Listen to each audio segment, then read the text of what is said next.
rise and shine. Pour yourself a cup of coffee and tune in to Good Morning Aurora. News, weather, and really cool interviews. Monday through Friday from 8 to 9 a.m.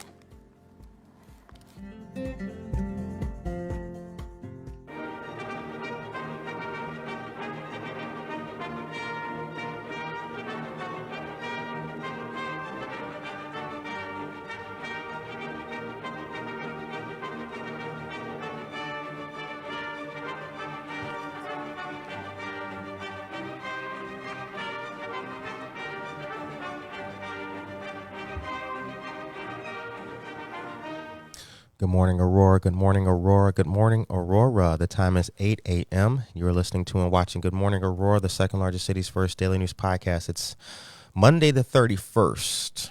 Before we get started, can we all just think about, wow, how fast the year is going, right? Mm-hmm. It's about to be August already. It's crazy. Unbelievable. All the news and flyers that are coming through now is like, Curtis, can you share our event in November? I'm like, November? Damn, where did the time go? Exactly. Right. Anyway, we have a great show for you guys this morning. Our guests today are Barbara Zegiel and Brooke Szweda of Habitat for Humanity. How you ladies feeling? We're fine and dandy. All right. Yeah, we're going to talk about a lot today. We're going to get to know the Habitat organization. It's been around since the 90s here in Aurora, so a lot of people know about it. You guys have been doing great things, but we'll dig into it and give these folks some answers, the things that I know that they want. But I know something else that you want. Daniel Calderon, good morning to you. I know you want the weather, right? So let's put the weather on the screen for you. Oh, look at those temperatures today. We have a high temp today of 84 degrees, nighttime temperature of 66, and tomorrow is going to be 85 degrees with a nighttime temperature of 68 degrees. I'll let you guys look at the temps for a couple of more seconds. And remember, when you see those thunderstorm emojis there, get an umbrella. Nobody wears umbrellas anymore. You see the young kids, right? They don't do umbrellas. No, yeah. I have one in my car, one in my purse. I do too. Yeah, Exactly. I got. Yep, absolutely. Gotta stay prepared. Yeah. Yep. But there's the weather for you guys. So, before we get started with the show and talking about Habitat, how was the weekend for you ladies? Oh, the weekend was fantastic. On Saturday, Habitat for Humanity hosted a Women Build event, and we had 35 women who came out and joined us, and we had a wonderful lunch.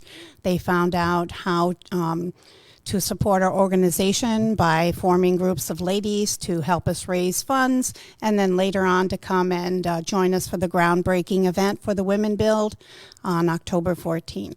Okay. All right. That's the groundbreaking, right? Correct. October 14th. Yep. Got it. Okay. How was your weekend? It was pretty good. I actually traveled up to Wisconsin to see my dad, so I got to visit with him a while. He's a pilot, so any weekend that we both have off together, I'm always there visiting. Did he take you up? No, I drove up there, but I have been flying since I was a baby with him, for sure. Yeah. All right. What a dad, right? Yeah. Best birthdays ever. Okay. So what is I've got some information from the website, and there's a quote. Actually, I'll start with the quote that I did like. That Habitat for Humanity is a nonprofit organization that helps families build and improve places to call home. Build and improve.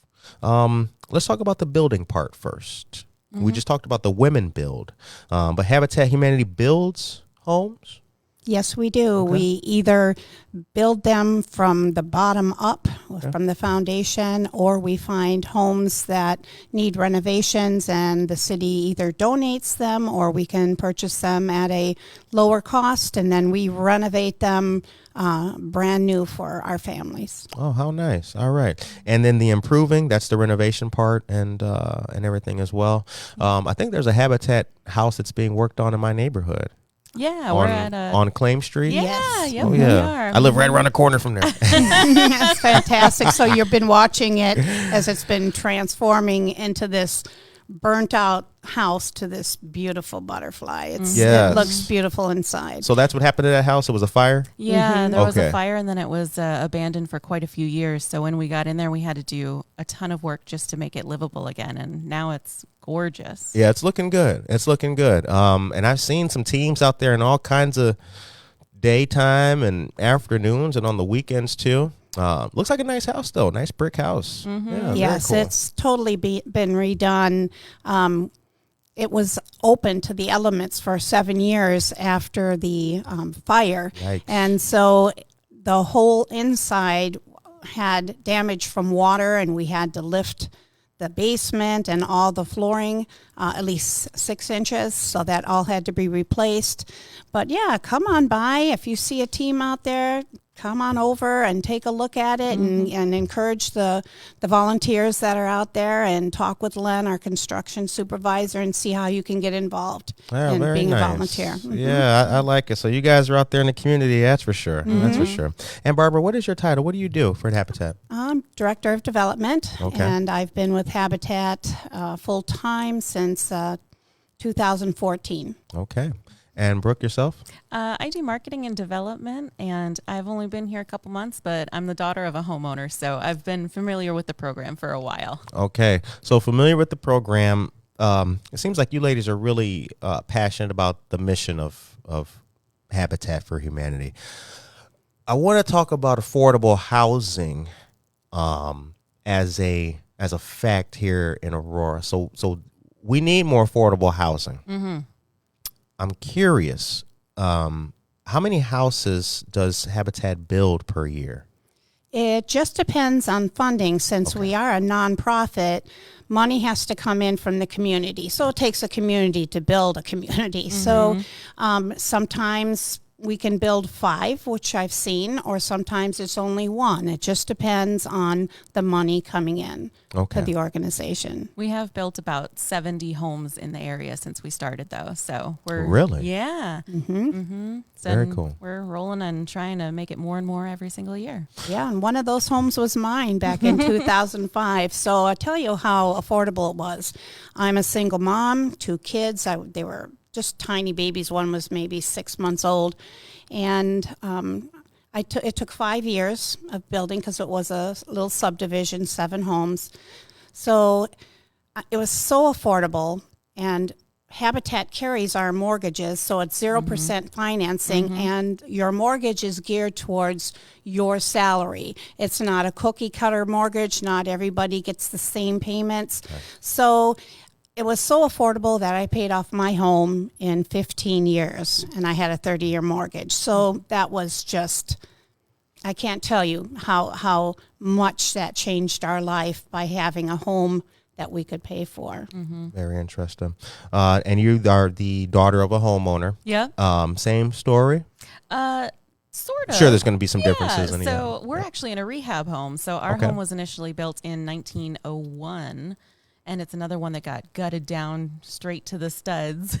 Wow. Yeah. And now it's rebuilt, and we were able to, customize it a little bit too. We were like, well, it'd be nice to have a bathroom on the first floor. So they worked with us to make sure that we could have a bathroom on the first floor. And she's still living there, and it's a great spot. Okay.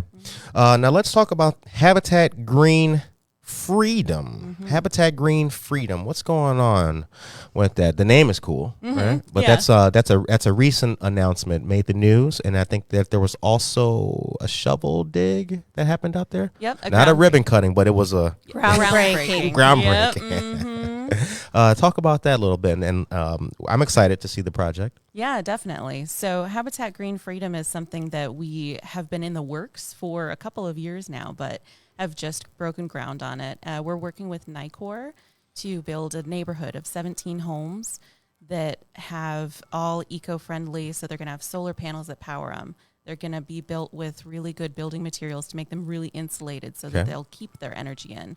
Part of affordable housing that's a struggle right now is keeping it affordable. So one way that we're trying to do that is through our utility bills by making sure that they're solar powered. The families don't have to worry about those monthly utility bills as much. Okay. All right. So hence the green part of the Green Freedom. Yes. All right. I didn't mean to cut you. Were you going to say something about it as well? Sorry. Yes. Project Green Freedom, Habitat Green Freedom is going to be the first of its kind in the state of Illinois. We're bringing new technology into Aurora. These homes will be built in 4 different stages. The first 3 years we'll build 5 homes, And then the last stage is 2 homes. And in each one of these stages, NICOR is bringing different technology that has yet to be developed or finished. It's in the works now. And the very first home we're doing is going to be a model home. So NICOR will be in that home and will monitor a 2-year study on all the different technologies and bring a report to the community to tell the people what is the best way to be eco-friendly, the best way for all these technologies to help the environment and to have our families save more money. Okay. Is there going to be a is there also like a teaching component for those folks too about the, all of the new bells and whistles that are going to be in the home? Yeah, definitely. So our homeowners, we usually have an education course for all of our homeowners. We do a financial peace course to make sure that they are equipped and ready to take on a mortgage and take on, their housing bills. But since these are sort of new housing, not just for them, but also for us, we want to make sure that we're all equipped and ready to take care of the house in the way that it deserves. I wonder, how many, with the families that you guys meet, how many of them are first time to the homeownership experience, or how many have, some basic knowledge of what they're getting into, perhaps previous homeowners? What's the ratio of those folks that you deal with?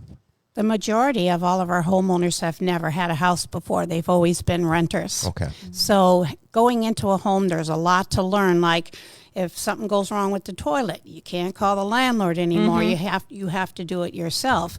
So it's been a struggle with some folks. They get in their home and there might be something, and we're like, well, that's your responsibility now. You are the homeowner. You have to take care of that. So it's been a struggle with some families. We definitely work with them, though. Yeah. So we have like local companies that we can recommend where, like, if something's gone wrong, check out these guys. They'll come in and they'll tell you what it is and how to fix it. Good stuff. All right, the time is 8:12 a.m. Ladies and gentlemen, we're here with Habitat for Humanity, learning all about the organization and what they do. Now, in addition to the Habitat Green Freedom, I saw on the website that there's the 2023 Habitat Challenge. What is that? The 2023 Habitat Challenge, I believe, is a national program. Okay. Yeah, so we're Fox Valley Habitat for Humanity. Okay. Yeah. Good to know. Yeah. Good to know. Let me scratch that up. Okay. So something interesting about Habitat for Humanity is even though we are an affiliate of Habitat, we do all of our fundraising ourselves. So the Fox Valley Habitat for Humanity is required to raise all of the funds for all of the houses within our community. Okay.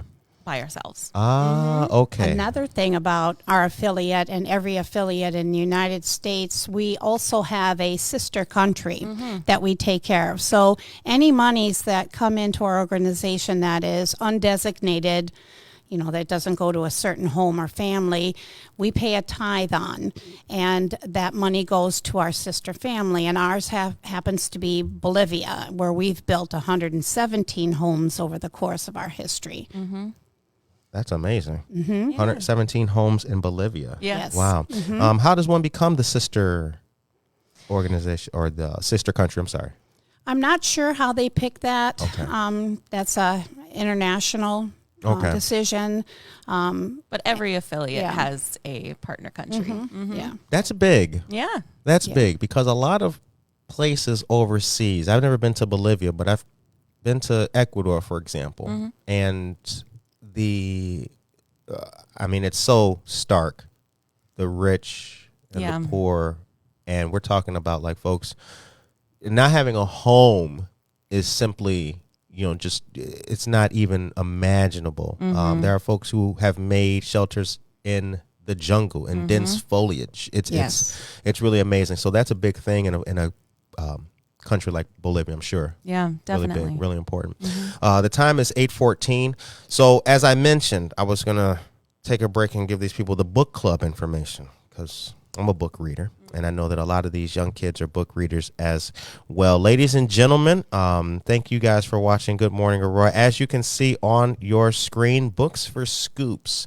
This is a really cool endeavor by the Office of State Senator Karina Villa of the 25th district. So at your local library, there are 2 participating libraries, as you can see, the Aurora Public Library, and on the back actually is the West Chicago Library. Books for Scoops is really cool. You read books and you get scoops of ice cream. Oh. What a trade-off, right? There you go. Yeah, So you yummy read trade-off. Yeah. So you read books, then you submit the titles that you read, and then there's the details for the party right there as well. Now, I have these in the flyer version, as you see on the screen. You can pick these up at the Neighbor Project office, downtown Aurora, 32 South Broadway. Go in there, tell them that you heard about it on Good Morning Aurora, and right there on the front desk, you can pick it up. As a matter of fact, if you go there, you say hi to Jasmine behind the counter. Let you know it's Great. real. Absolutely. And then the next thing I want to tell you guys about is the credit workshop that's going to be coming up, and that's going to be Tuesday, August 15th. The Neighbor Project and the Aurora FEC are going to be presenting this at the downtown Santori branch of the Aurora Public Library, 7:15 to 8:15 p.m. Again, Tuesday, August 15th. Getting to know your credit is the title.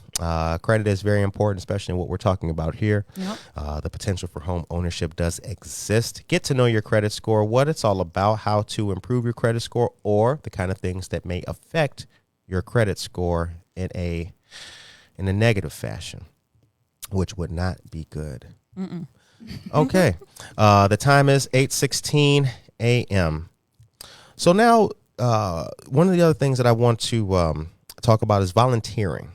Mm-hmm. All right. How does one become a volunteer with the organization, and what are the benefits of volunteering besides how good you'll feel after you Right. lift cement all day? Like, wow, I'm strong now. You'll have your gym done for the day. Mm-hmm. How does one become a volunteer?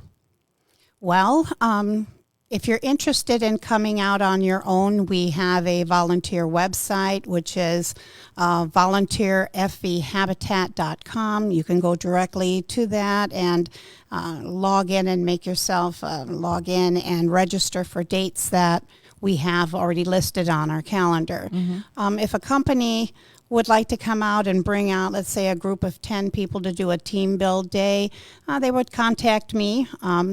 And my direct line is 630-206-5038. They can reach out to me. We can set up a date. And usually, along with that team build also comes a cost. Rather than going to rent a room, you're going to rent a house and build for a day. Mm-hmm. So usually a cost is like $2,500 for a team of 10 volunteers. Okay. And they get a nifty little volunteer t-shirt with Habitat, and they get a good experience working alongside our homeowners that are in the program, and they get to learn about their walk and how they got here, and they just connect. What you feel is you connect with the community when you come out, and you feel a lot better, and you always want to give again because you got such a good feeling. You got anything to add to that? Yeah, so something interesting on our meeting on Saturday that we had, someone talked about volunteering with a purpose. And it really struck with me because a lot of people, when they think about volunteering, they do think about, it's giving back, it's good for the community, which are all great things, but also think about what you get back from volunteering too. We take people who have no construction experience. You don't need to know anything before you get onto our build sites. We'll teach you how to put up siding. We'll teach you how to put up drywall. We'll do all of the work, and we'll show you how to do it too. So not only are you out there doing good for the community, but you're also learning new things and growing yourself too.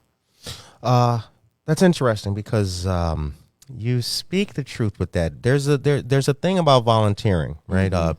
People will typically say, "Yeah, why not?" Yeah. Right? I got the Saturday off. Why not? Mm-hmm. But as my friend Diesel would say, there's 2 types of volunteers. Mm. There's the people that they're there for the coffee and donuts. Yeah. They're just trying to get the T-shirt, Mm-hmm. right? Coach said I need 10 hours. I'm just here to get the 10. Yeah. Mm-hmm. If I can get out with 9.5, I'm out of here. Mm-hmm. And then there's people who, right, never had a house before. Mm-hmm. Now they got a house.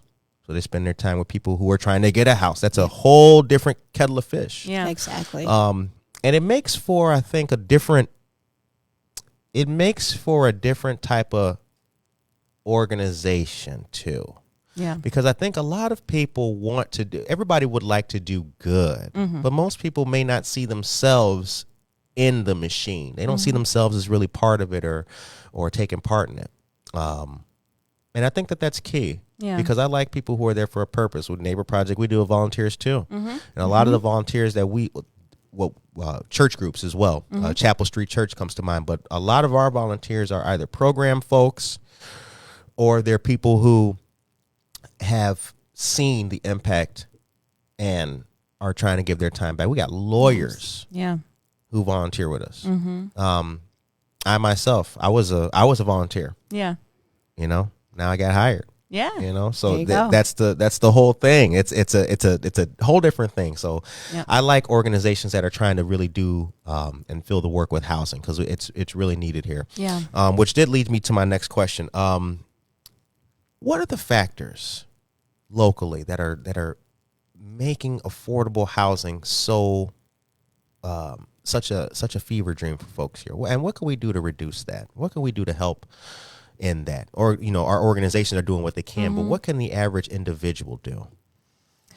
Well, at this point, I mean, the difficulties lie in inflation. They lie in the renting costs as well. They lie in the fact that there aren't very many houses out there even to buy, even if you can right now. Right. Yes, we do have a housing shortage. Yes, we do. Definitely. And with that makes it more likely that renting is going to increase as well.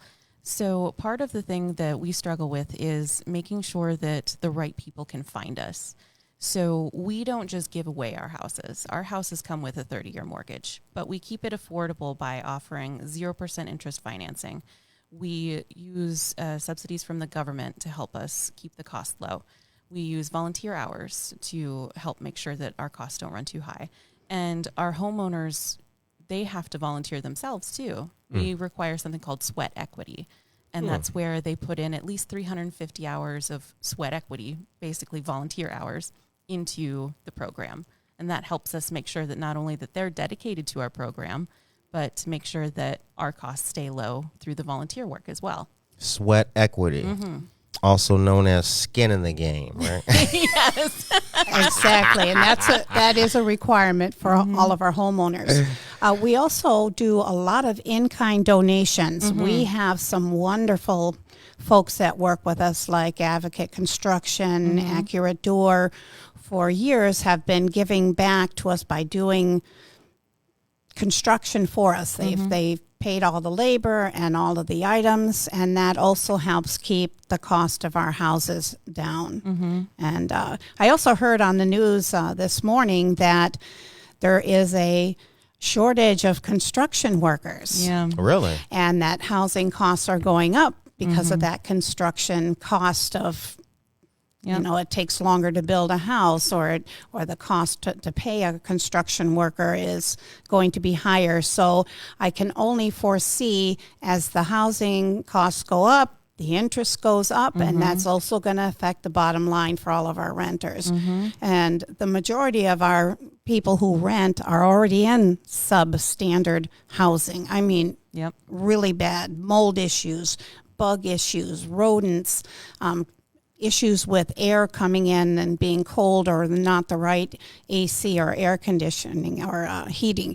So, or it's too small for their families. Four people in their houses have a 2-bedroom house. So I only foresee that getting worse in the future.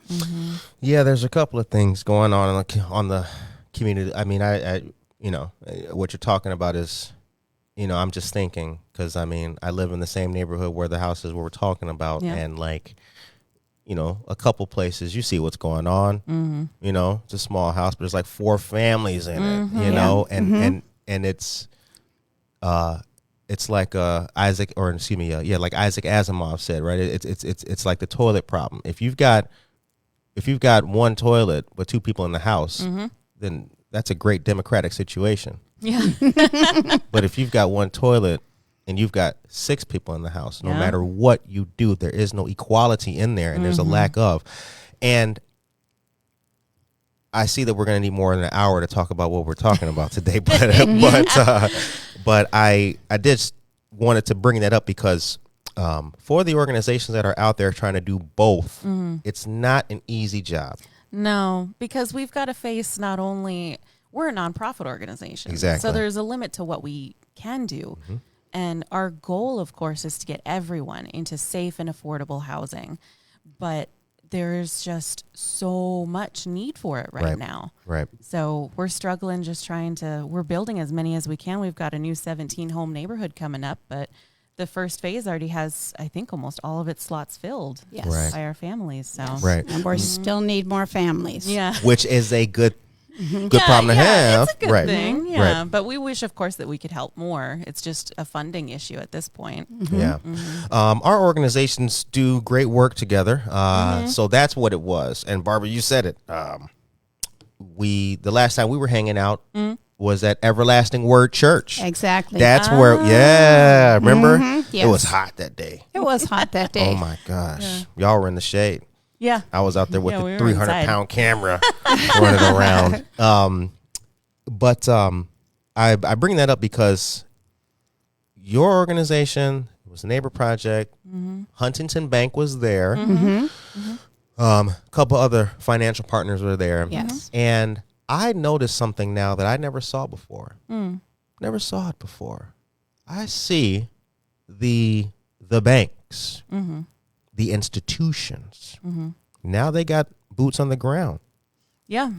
I'm old enough to remember that wasn't always the case. You were going to meet the guy from 8 to 5 in his office, and that was it.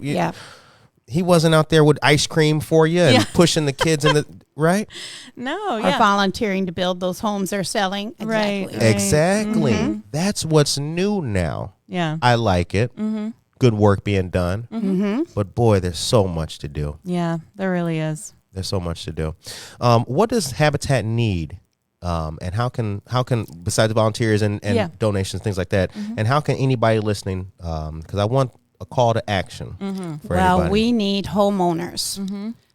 We're looking for homeowners that are lower income up to moderate income, and moderate income is up to $84,000 to be in these homes. We still have, I think, about 12 families that we're looking for. It's not an easy fix. It could take years, but anyone that's working full time, it'll take you at least 2 years to put in those sweat equity hours.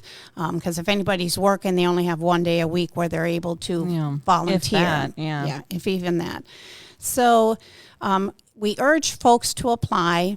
And if they do get denied for any reason, we tell them why. We urge them to come back. The reason why I say that is when I was doing my journey, I'm also a homeowner, I applied twice.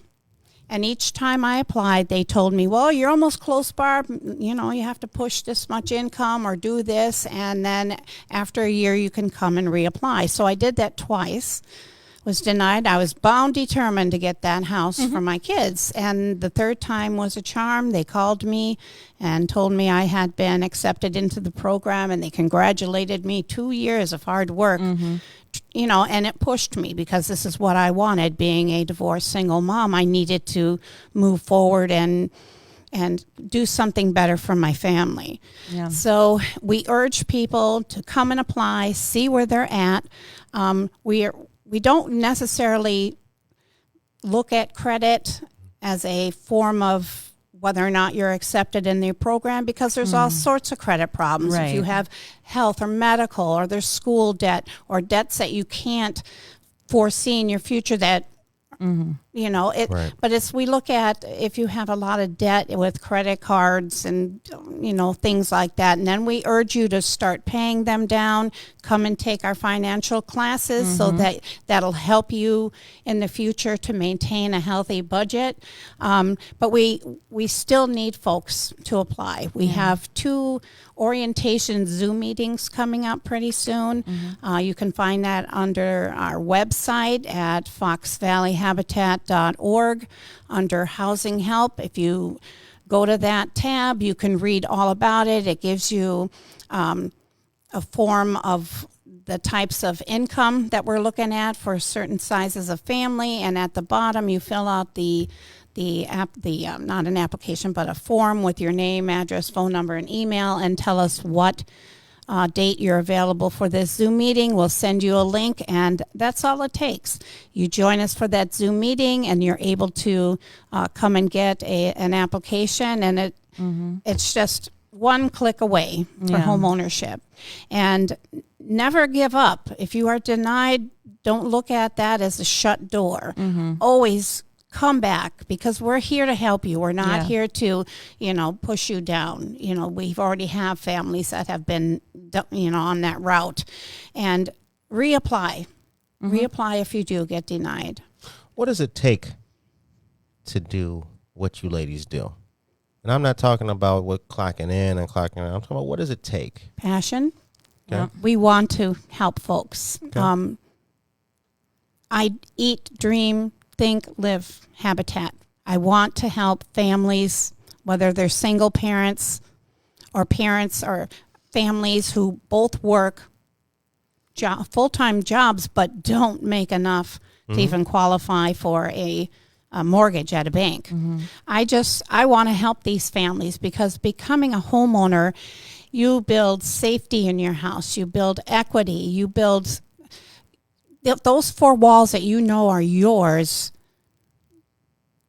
It's anyone can go buy a home, but when you work on one and people are helping you, it makes it more than a home. I mean, I don't know how to explain it.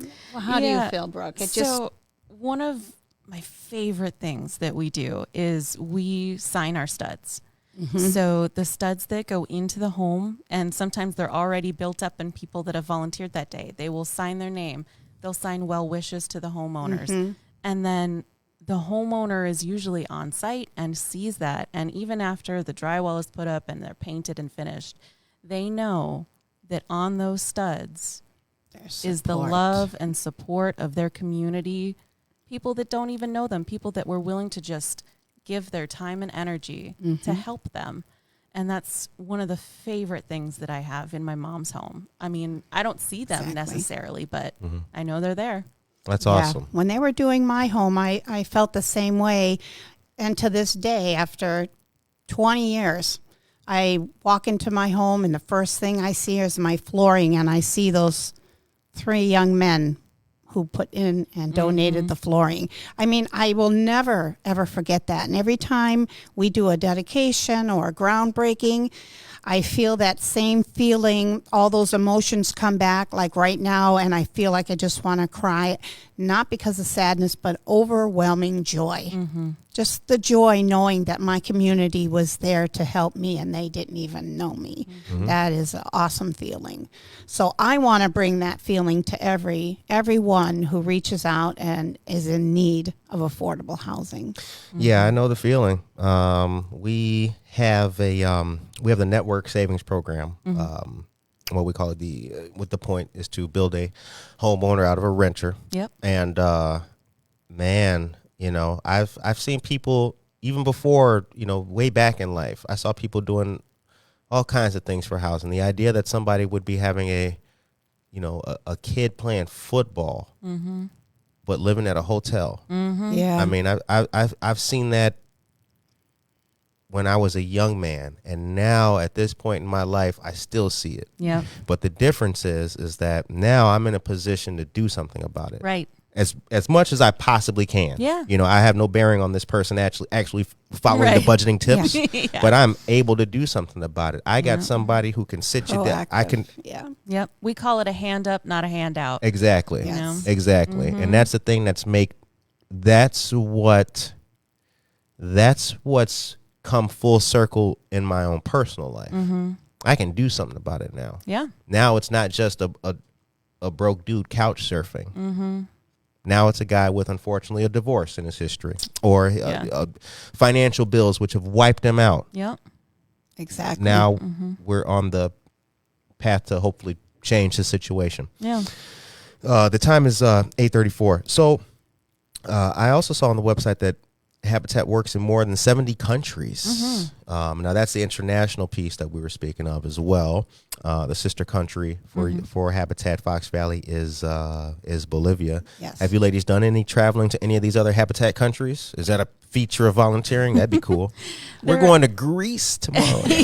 Well, we haven't gone to any other countries, but I had the opportunity, since I have family in Haiti, to be down in Haiti at the time doing a mission trip and working side by side with some of the folks from Habitat in Haiti right after that earthquake in 2010, I believe. But we haven't gone out of the country, no. And a lot of people don't know this, but Habitat is one of those first organizations that if there's a hurricane or a tornado or something, they're first to go down there to help rebuild. Yeah. I've seen that. Yeah. I mean, there are times too when, people can just leave at the drop of a hat and are willing to do whatever it takes to help people that are in need, in crisis. And that's what we try to do for the everyday lives of people. Yes. You mentioned Haiti. Juan Cayetano, good morning. You mentioned Haiti. I've been impressed for many years now by former President Jimmy Carter. In a world where, it's not comfortable. The work that you're doing, it's not comfortable. Yeah. And when you're able to step outside of yourself, Haiti is not Hinsdale. Right. Exactly. It says a lot about a person's character and what they want out of life to do that kind of work, not just anywhere, but in a place like Haiti. I've been consistently impressed by former President Jimmy Carter. Now, that's a guy I bring it up because on the website there's the Carter Work Project. Now, that's the mission right there. Yeah. That's what it's all about, to build communities for people to be able to have what so many people take for granted. Yeah. What so many people take for granted. Yeah. I mean, I grew up a military kid, so it really made an impact for me. My mom got into the house and she was able to put up art on her walls. She was able to paint it whatever color she wanted. She had a backyard. She could start gardening again. Right. So, it goes from relocating every 2 years to finally being in a place that you can make a home. Yeah, settling down. Yeah. Well, I've been an Aurora resident now since 2014, I believe, maybe 2014 or 15, and this is the longest I've been in one place. Yeah. That's just how life is sometimes, but that's all of that though at the same time. I don't know. It's kind of giving me a little bit better perspective on community, because I think just in my own life, just joining the military, kind of not wanting to be at home all the time and being on my parents' wing and roof. I see now that for a lot of people, they're perhaps having to pick up and be elsewhere. Their lack of roots is not something they've chosen. It's been kind of forced upon them. And now I got a better sense of that now. You know what I mean? I see that now, and that kind of drives me in what I do. And I bring it up because our organizations are similar. So I hope I'm not just I hope it's, Yeah. We're people all here listening doing good for the Curtis community. is ranting this morning. Well, when We work on the same thing, so I feel like you guys know what's happening. Yeah. Exactly. When you talk about roots, that's what I wanted to talk about with our Habitat families. When they get that home, they're not moving out. Right. In fact, I think we've only had 3 families that moved, sold their homes after they were paid for, and then moved to a different climate because they were getting older, and they moved to Arizona to be in the warmth for their bones. But outside of that, our families stay in those homes. Yeah. They become generational homes. Yes. They become homes that they just stay in because we also work to build them right. The homes. Yeah. So we have contractors and our volunteers that really work hard. They work hard to do it correctly. So there are some times where construction maybe doesn't get done exactly how it's supposed to. Right. But we make sure that our construction is done the right way. Yep. Okay. Now, we did talk about the qualifying for a Habitat house, and that was the application process that we had spoken about, which is on the website. Yep. Yes. For folks. They can, there's the orientation, though, that's coming up to determine that. Was that correct? Yes, there's Okay. one coming up, I believe, on August 16th and another one in September, but I can't remember the date. But if you go to the website and go to that housing help tab at foxvalleyhabitat.org, both dates are on there, and you can choose which date you would like to do that orientation. It's only about a half an hour of your time, but you have to do the orientation meeting in order to get an application. Okay. And And it's a Zoom. It's a Zoom Yeah, meeting. it is a yes. virtual. Okay. And I wanted to talk a little bit more, if I could, about the qualifications for being Yes, a homeowner. please. We do have some. Probably our biggest qualification factor is income guidelines, because that's our mission, is to make sure that we're providing affordable housing to those that need it. And there are a lot of people that qualify that don't realize it. So, I am a single person, family of one, is still a family that needs affordable housing. And I can make, I think it's between $21,000 and $55,000 a year. Correct. And I would qualify as a single person for a home. Wow. And then, it's of course broken down on our website, but a family of four can make up to $80,000 a year and qualify, because we go off of the HUD guidelines for the area. And the average annual income right now for our area is $104,000 a year. So we go based off of that. So there are a lot of people in the community that qualify for housing.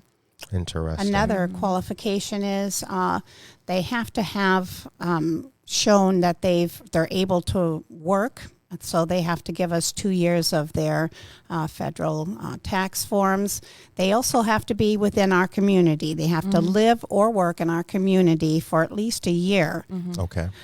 We don't usually take, because since there's 8 affiliates in the Chicagoland area, each one of them have the opportunities to take people within their community. Yeah. We want those people in our community who are living here, working here, going to church here, supporting our local economy to have their homes here in this area. And I know Okay. that we're here for Fox Valley Habitat, obviously, but I encourage anyone listening, if they're not in our territory, look it up and find out what your local habitat is and see if you qualify. Exactly. Because we're everywhere. Now, is the Restore, is that you? Yes. Is that you too? I'm having a brain Yeah, freeze. yeah. That didn't come out at all. What kind of jeez?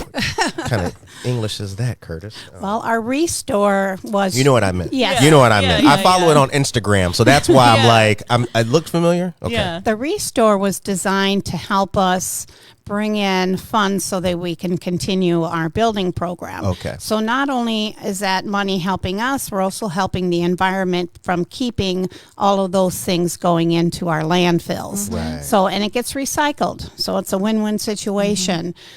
So I encourage people, if they have anything that they need to donate, to reach out to the Restores, which are a lot of them in the Chicagoland area.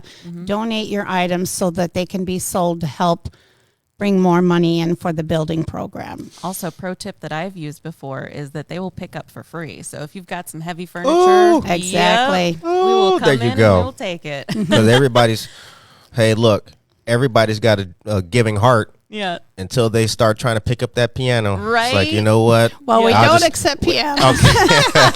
or else we'd have a whole what- Restore full. Yeah. Right, yeah, But- or that shelf or whatever. yeah.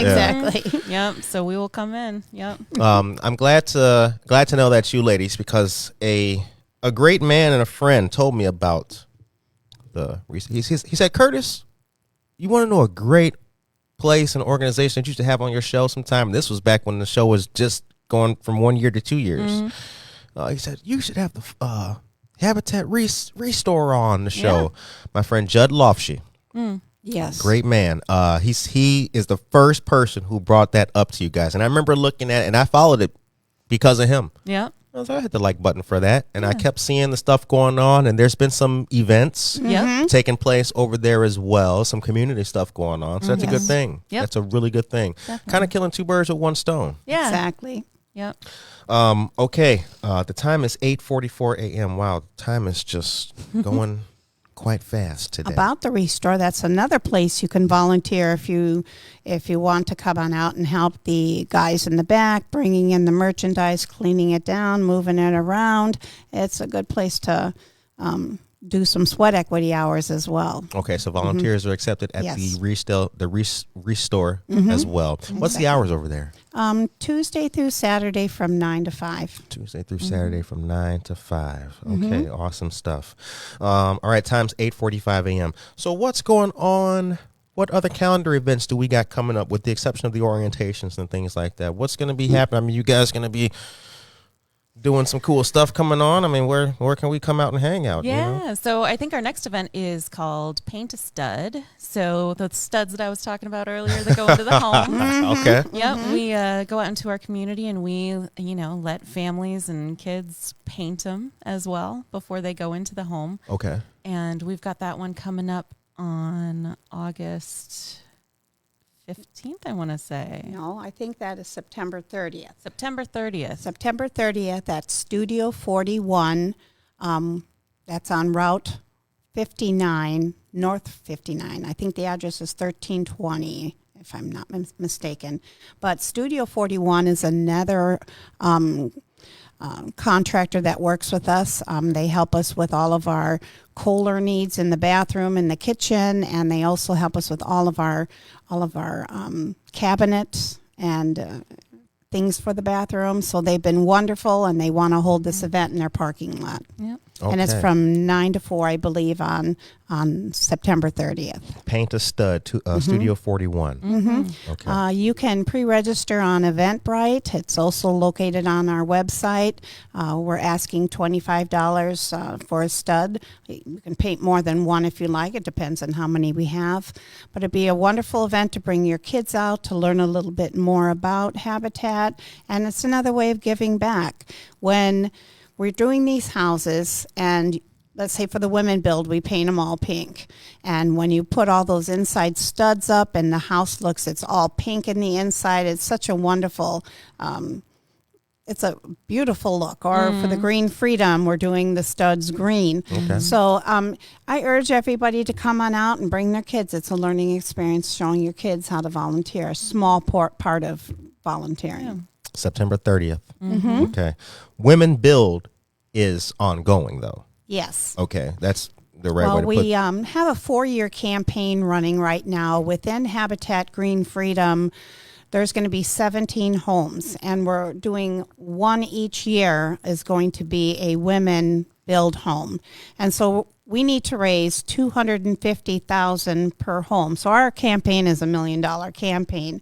I know it seems $1 million is a lot of money, but when you have a lot of people working together to raise those funds and come out and build with us, it makes easy work with more hands doing the work. Right. So, and our next event coming out will be a networking event on site at 1921 Jericho Road at 9 a.m. We're going to have a light breakfast. We're going to have pastries and things from Heidi's Cakes and Pastries in Geneva, and she is a local bakery who has been donating items since my house was built. So just about every event, she says, I'm going to let you have all the rolls for that. That's not sweat equity, that's sweet equity. Sweet equity, exactly. And that's another example of communities giving back. You know, I mean, everybody wants something sweet when they're out there building, so come out for the Danish and the donuts. But that will be October 14th at 9 a.m.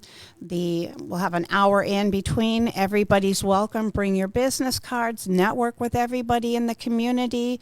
And that's going to be there. And then the program starts at 10. And after that groundbreaking, hopefully we'll be putting in that foundation in soon, and then everybody can come out and help come out and build.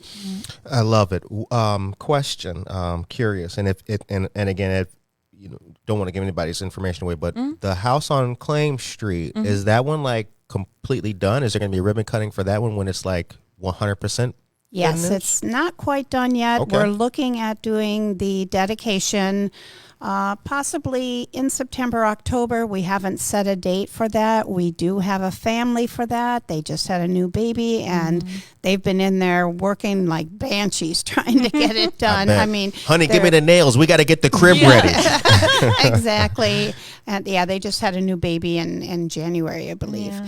But they are more than ecstatic about being in that home. They come from Africa, and they were living in camps. So this will be the first time, this will be a big jump for them from being from nothing to something. Absolutely. Yeah. Absolutely. Neighbor Project works with a lot of World Relief families. Yes. A lot of World Relief families. I mean, folks from all over the world. Yes. So home ownership is a new concept, which people need to understand two things about that. The home ownership aspect is a new concept for these folks, but so is being in America. Yeah. Yes. Yeah. So, a level of care and just basic human decency is required for all of these, for all of these situations. I asked about that though, because I live 204 feet away. Can I come to the ribbon cutting? You sure can. Okay, cool. I'll ride my bike, The public is invited. I mean, we have it on all of our social media. Just, if you see it, you're more than welcome to come and take a tour of the house, meet the family. But coming back to World Relief, we have 4 families that have participated from World Relief, and they are in home ownership. So you're right, and their level of gratitude is much different than somebody that can go out and buy a home on their own. I'm telling you, and they work hard. They really work hard. And their houses, from the last 3 families, their houses are beautiful. They've maintained them on the outside, and they're so proud to be homeowners. So yeah, we love working with families from World Relief who've come to America and then gotten citizenship and now into home ownership. And then growing families. Some of them were singles. They got married here, and now they're having children, and they have houses to put those kids in. Yeah. So it's awesome. Affordable home ownership opens up a lot of doors. Exactly. Yeah, one of the families, one of our great families, another East Side family on Smith Street.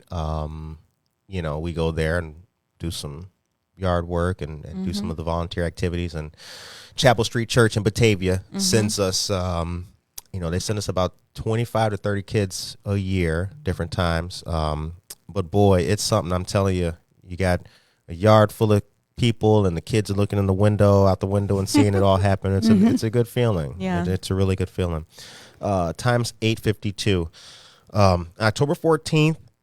Is the day for the networking event, 1921 Jericho Road. That's the office of Habitat for Humanity. No, that was the groundbreaking. That is, and it's also a networking event, but that's going to be on site where we're going to put her home. Okay. Yeah. So it's naked land, and we're going to be doing the shovel thing, and that'll be the indication of the starting of her home. But that will definitely be on site. Our office is located at 1300 South Broadway, Suite 101 in Montgomery. Okay, gotcha. All right. Yeah, I like the groundbreaking stuff. Yeah. I always told myself, though, you're like, you know what? If I was ever like senator or something, because they come out there to do groundbreaking. Yeah. They sure do. I wouldn't be in a suit. I'd be in like some jeans. I'd be actually working like Senator Spivey is actually, the man's got paint on his arms. Exactly. Like, yeah. I like seeing that, though, because a lot of these folks, they do that. They do that. They're in there. They're actually in the bottom of that building with you. Well, come to think of it, on Saturday for our Women Build, one of my speakers, who's been a volunteer for a little over a year now, and she works with Blue Cross Blue Shield, She came walking in with black pants and her bottom was covered with dirt and she had paint all over the place. And I looked at her and I'm like, were you at the job site? She goes, yeah, I'm hitting it up both ways. So a lot of our volunteers are like that. They're coming and going and being at all of our events because they're passionate about the mission. And we need folks that are passionate about affordable housing to come out and join us. Be a part of the mission. That's what it's all about, because that passion will pass on to others. Absolutely. Yeah. All right. The time is 8:54 a.m. It's Monday. We're starting a brand new week. Tomorrow's National Night Out. And this is the point in our airplane metaphor, ladies and gentlemen, where start putting your seats up and finish all your peanuts and start to land this plane. The show ends on a positive note, so I'd like to get a positive message from both of you ladies. And I think, Barb, we'll start with you. Enjoy the rest of your day. Peace, love, and happiness from Daniel Calderon. I appreciate that, my brother. I appreciate that. What is your message for the people of Aurora today? That is a good question. I just wanted to say one more thing. If you guys wanted to talk with us this Friday, we're going to be at the first Friday at the block party. Okay. We'll be in front of the Craft Urban. So come on out and visit us and take a look at everything that we have there for raising funds for the Women Build. But I just want everybody to stay encouraged. Volunteer, whether it's with us or any other organization that needs your help, because they're not out there just looking for help. They need your help. So encourage others to join you in doing something positive for the community. You will get it back in one way or another. Oh, yes, you will. Yeah. It'll come around. Yep. Brooke? Well, I just want to thank everyone for their time and for listening, and I hope you learned something, and I hope you have a cooler week this week than last week. Exactly. Now, Brooke doing the weather, y'all. Yeah. Yeah, we thank you for being here. We can't get enough good press to get out there so that people can find out who we are and how they can come to our organization to be helped and get housing. Don't give up. Yeah. Come on out. Absolutely. Yeah. Well, the organization deserves it, and I'm proud to be supporting you ladies and the organization, all that you're doing. So you guys are doing fantastic work. Habitat for Humanity has been doing good work in the community, so I'm anxious to see it continue to grow and support the efforts. With that, the time is 8:57, ladies and gentlemen. I just wanted to double down again, October 14th. Come on out there and then paint a stud. Is at Studio 41, September 30th. Yes, correct. Okay, all right. Well, I better see y'all out there. I want to see some pics. Curtis, I went there, took a selfie. We're going to expect you out there. We'll be sending you emails. Do that. Yeah, please feel free. Even if you don't want to come out, you still can pay for a stud so that some other child can paint a stud for the home. Absolutely. So pay it forward. Absolutely. Pay it forward. That's the message of the day, ladies and gentlemen. Pay it forward. Ladies and gentlemen, thank you guys for watching Good Morning Aurora. This was a great episode, and please feel free to follow and like the Fox Valley Habitat for Humanity page on Facebook. So, Leaves, thank you very much. We will see you guys back here on Wednesday for more news, more weather, and the very best of Aurora. Take care of yourself and each other.